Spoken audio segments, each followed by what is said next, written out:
చెప్పు నీ పేరు ఏం పేరు? నా పేరు రమేష్. మాది కూడా పులి. అదే పులి ఉంది కాబట్టి జర భయపడుకుంటూ ఉన్నాము అట్లే. ఇలాంటి ప్రభుత్వం ఎన్నడూ చూడలేదు. వేస్ట్ ప్రభుత్వం ఇది. అసలు ప్రభుత్వం ఏలని కూడా చేతన అయితే అసలు ఏం చేస్తుడు రైతులకు యూరియా ఇన్ని కష్టాలా ఏంది?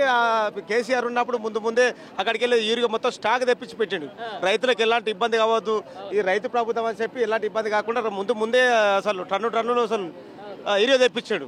ఈయనకి అది కూడా సాధన ఏమైతే ఈయన తెప్పిస్తాను ఈయనకేమైంది? ఆయన ఎందుకు తెప్పించింది? నేను తెప్పలేకపోతున్నాను చెప్పు. ఈయన నుంచి అయితే ఎట్లా చేయాలి, సంసారం ఎట్లా చేయాలి, ఏ విధంగా చేయాలనేది నాకు తెలుసలేదు, అవగాహన లేదు ఈయనకు వెనకబెట్టిన వాళ్ళు పెద్ద పెద్ద పొడుగు రెడ్లా పొడుగు మనిస్టర్లా పొడుగున్నా కూడా వాళ్ళకి అనుభవం కాలేదు చేయనికి. వాళ్ళకి లేదు 10 ఏళ్ళు కేసీఆర్ కాబట్టి ఏం చేయాలనేది నెక్స్ట్ ఏం చేయాలనేది చేస్తాడు. వీళ్ళకి మొన్న వచ్చారు అనువాదం ఏదో ప్రజలు దీవెనతో వచ్చారు. ఏం చేయాలని కూడా అర్థమవుతలేదు.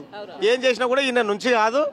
తొందరగా మా కేసీఆర్ ప్రభుత్వం వస్తే తొందరగా ప్రజలకు మంచిగా న్యాయం జరుగుతుంది. అంత మంచిగా ఉంటుంది కానీ మీ ఎమ్మెల్యేతో గమ్మతుంటుంది ముచ్చట. ఓసారేమో ఇక్కడ కమిషన్లు తీసుకుంటారు అంటాడు, ఓసారేమో అసలు ఈ పరిపాలన వేస్ట్ అంటాడు, ఓసారేమో మీ కార్యకర్తలు నాకు అవసరమే లేదు పోమంటాడు. ఏంది అసలు మీ ఎమ్మెల్యే ముచ్చట? ఓసారి ఏమో ఎమ్మెల్యేలతో అవసరం, అది కార్యకర్తలు అవసరం లేదంటాడు, ఓసారి ఏమో అందరు కావాలంటాడు. ఏ టైంలో ఏం మాట్లాడతాడో ఆయనకే తెలియదు. అసలు ఫోన్ చేస్తే అసలు కార్యకర్తలకు అందుబాటులో లేకుంటాడు. ఫోన్ చేస్తే కట్ చేస్తాడు. అసలు వాళ్ళ కార్యకర్తలు అరే ఎందుకు గెలిపించిన ఆయన అంటారు. వాళ్ళ గెలిపించిన కార్యకర్తలే ఆయననే తిడుతారు. అసలు మేము కష్టపడి ఒక్కొక్కరు 10,000 కష్టపడుకొని డబ్బులు పెట్టి ఖర్చు పెట్టి ఎమ్మెల్యేకు ఓట్లు వేపిస్తే అసలు మా ఫోనే లేపడు, మమ్మల్ని కేర్ చేయడానికి చెప్పి వాళ్ళే ఇబ్బందులు పడుతారు. రైట్.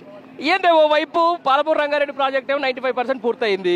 కేసీఆర్ మొత్తం సగం చేసి పెట్టిండు, మొత్తం దాదాపు 90% పూర్తి చేసి పెట్టిండు. మరి ఎందుకు కంప్లీట్ చేస్తారు? మీరు ఏమైనా బాగుపడతారని ఏమన్నా కుళ్ళుందా ముఖ్యమంత్రి?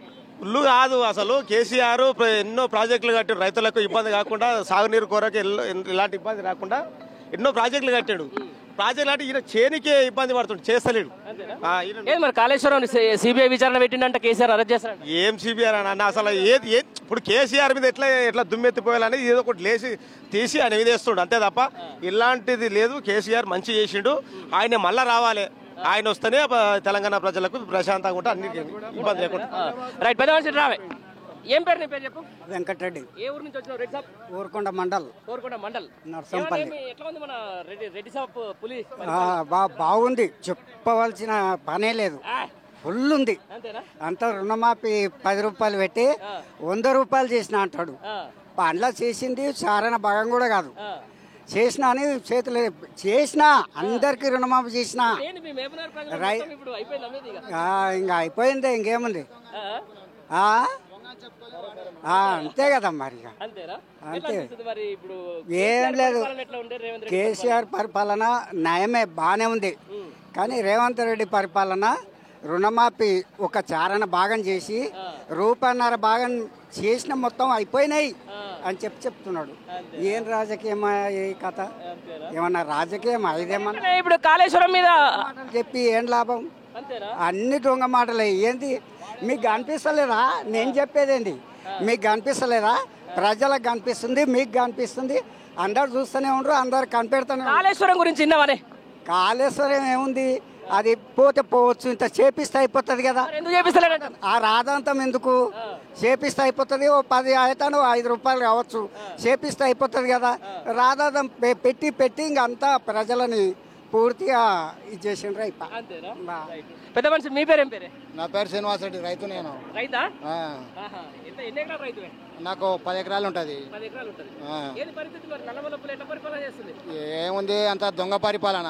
ఆయనే చెప్పుకున్నాడు ముఖ్యమంత్రి అని, చరిత్రలో దొంగ అని ఎవరు చెప్పుకోలే. ఆయనే చెప్పుకునే నేను దొంగనే అని. దొంగలాగా చూస్తారు. ఏంది పాలన? ఇది పాలన లేదు, అంత గాడి తప్పింది. కేసీఆర్ అన్ని బిల్డింగ్లు కట్టి, అది కలెక్టర్ బిల్డింగ్లు కట్టి, ఎమ్మెల్యేల క్యాంప్ ఆఫీసులు కట్టి, సెక్రటరేట్ కట్టించి ఈడ ఉన్న దాంట్లో పొయ్యి మీద నీళ్ళు మసలా పెట్టుకుంటున్నాడు. దీంతో పాలన ఒక కథనా? 20-30 ఏళ్ళ పాలన ఎంకి పోయినట్టే ఇప్పుడు ఇంకా ఏముంది.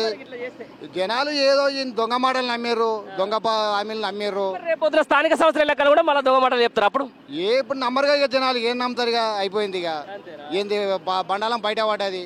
వాడే చెప్పుకున్నాడు కదా నేనే దొంగలాగా చూస్తున్నారని. దొంగాడు దొంగని అనుకున్నారు. అంటే ఏముంది, రైతులకు గుద్దలా కాల్సి వస్తున్నాయి ఇప్పుడు యూరియా దొరకక. ఒక్కనాడన్నా 10 ఏళ్ళలో ఒక యూరియా బస్తా లేకుండా ఉన్నదా? ఖాళీ ఫోన్ చేస్తే ఆటోలోకి ఫోన్ చేస్తే వేసుకొచ్చారు. ఇది ఎక్కడి కదా నా పిల్లలు నేను పోయి ఆడ వండుకున్నాం యూరియా కోసం. 3 రోజులు వాడినాం. కూర్చున్నాడు ఏసీలా. ఆ ఏసీ కూడా కేసీఆర్ పెట్టించింది. ఈడ ఎమ్మెల్యే ఎంత ముఖ్యమంత్రి ఎంత ఆ రేవంత్ రెడ్డి దొంగ. ఇంకేముంది ఈడ పాలన? ఏం పాలన గాడి తప్పింది మొత్తం. అంతా ఇడిచిపెట్టింది దాని లెక్క అయింది. ఏంటి మామనారు పాలమూరు రంగారెడ్డి చేసిన కేసీఆర్. ఆ వేసిన గొంగడి వేసిన తానే ఉంది. ఇదివరకల్లా వాటర్ వస్తుండే, కరివిన వరకు వస్తుండే కేసీఆర్ నుండే. ఒక తట్ట మట్టి తీసిన లేదు. ఇంకా 3 ఏళ్ళ వరకు కూడా మట్టి తీయడం నీళ్ళు రావు. అదంతా ఉతకత. ఏందో పాలమూరుకు పసుపు ముద్ద పెడతాను అని ముద్ద పెడతాడు. ఏం ముద్ద పెడతాడు? పచ్చి యూరియా సంతులు నువ్వు చాటన అయితే ఏ కరువు ఉంది, మొత్తం కరువు. నేను నా పెళ్ళ 3 దినాలు వండుకున్నవాడా. ఏం లేదు, బీఆర్ఎస్ లేదు, ఏది లేదు. ఈ ముఖ్యమంత్రి పాలన చేత కాక బీఆర్ఎస్ మొత్తుకుంటున్నాడు. ఏంది నువ్వు కాలే కదా. పొద్దున్నే కేసీఆర్ పడతాడు. ఏంది వాని శాతం అయితే ముందల పెట్టారు కదా జనాలు చేత కాక. ఏంది ఇది? జరుగుతుంటే ఎమ్మెల్యే మంచి ఎడ్యుకేటర్ అయినా, మంచి పేరున్నోడైనా మరి ఏం సపోర్ట్ చేస్తాడు? ఏం ఎడ్యుకేటర్? వార్డు నెంబర్కి వెళ్ళినాడు ఎమ్మెల్యే గెలిచే. మరి ఎప్పుడు వెళ్ళివాడు ఆయన? మా ఎమ్మెల్యే వార్డు నెంబర్ ఎప్పుడు ఇవ్వడాడు? వార్డు నెంబర్ గానే ఎమ్మెల్యే అయిండు. దొంగ మాటలు నమ్మిర్రు. ఎవరు దొంగ? ముఖ్యమంత్రి ఆయన మాటలు నమ్మి ఇంకోట్లు వేసారు. వార్డు నెంబర్ కాలే ఎమ్మెల్యే. ఏందా డైరెక్ట్ ఎమ్మెల్యే మంత్రి ముఖ్యమంత్రి అయినట్టు. ఇప్పుడు శాతం అయితే రాజీనామా చేయమని. తెలంగాణ కోసం అని రాజీనామాలు చేశారు కదా ఎమ్మెల్యేలు. ఈయన రాజీనామా చేసి గెలవని. అది మొగోడు అంటారు.